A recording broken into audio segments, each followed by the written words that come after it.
Imagine you had $20,000 riding on the answer to this question. What is your guilty pleasure to cook at home in your kitchen? Now, I had to answer that question on the fly in 2018 in front of 4 of the best chefs in the country when I was on Food Network's Guys Grocery Games.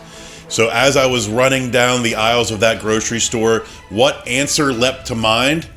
Mac and cheese. I decided to recreate a mac and cheese that we did in the restaurant at Vagabond Kitchen at that time, but I had to make some adjustments in the grocery store and to really appeal to the judges.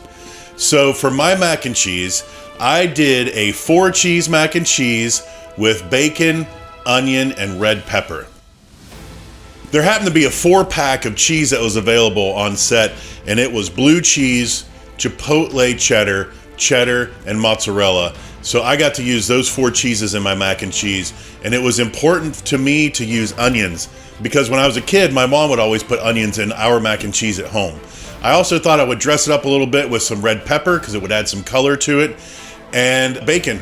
Who doesn't love bacon? So fried bacon is a great addition to really anything. It's an awesome addition to this mac and cheese. Let's get into how I made it.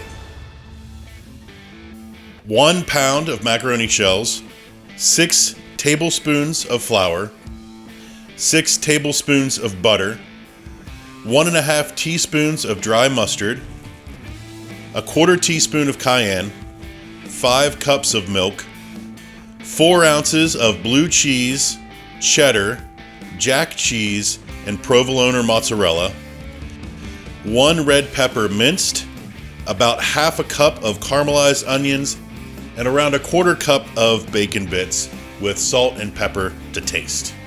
If needed, 1/4 cup of finely minced chipotle and adobo. The first thing we're going to do is start our pasta shells. We want to do those in salty water. That is going to transfer a lot of flavor into the macaroni itself. And it was important to me to use shells because they're going to capture pockets of that cheese sauce, the bacon bits, the caramelized onions, to create a real explosion in the mouths of the judges. And I wanted to really wow them when they bit into my mac and cheese. While we're cooking our noodles, we're going to go ahead and caramelize our onions. It was really important to me to put onions into this mac and cheese because it was a touchstone for me growing up.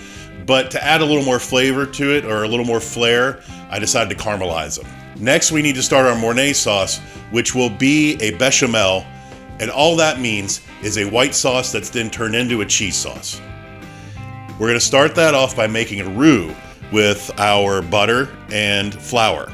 We will melt the butter, then whisk in the flour, add our mustard, cayenne, and 1 teaspoon of salt, cooking for about a minute. That will bring together the roux and it'll also add some toasty notes. We will then whisk in the milk, slowly bringing it together so it's smooth. Bring it almost to a boil. Cook it for about 5 minutes. You'll see that it gets real nice and thick. We're just going to add some canned chipotle and adobo sauce. So we're going to mince that up into a paste. Now that our milk is hot, it's a good time to add the chipotle in, bring it all together, watch for it to thicken up. You will notice that your sauce is beginning to thicken. What you have here is your bechamel with chipotle added. Now it's time to turn it into a Mornay sauce by adding cheese. We're going to want to add this a little bit at a time. We want to make sure that the sauce stays plenty hot, otherwise it won't combine correctly. And we'll slowly add in our blue cheese, our cheddar, our jack, and our mozzarella.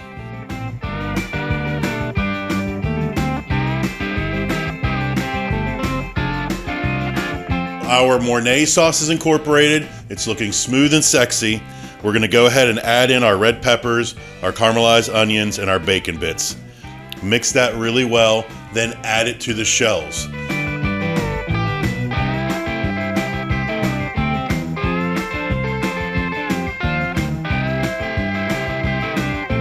Now at this point, your mac and cheese can technically be done. It's going to be amazing. It's going to taste delicious. But if you want to add a little more to it, go ahead and throw it into a casserole dish. Put it in a 350-degree oven for 10 or 15 minutes, and you'll get that nice crispy cheese on top and around the edges.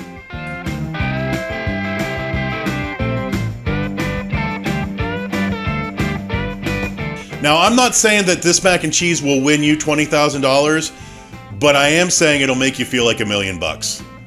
Try out the recipe and let me know how it goes, and tell me, what would you make? If you were on the hot seat, what would you cook to win 20 grand? Hey guys, don't forget to smash that subscribe button.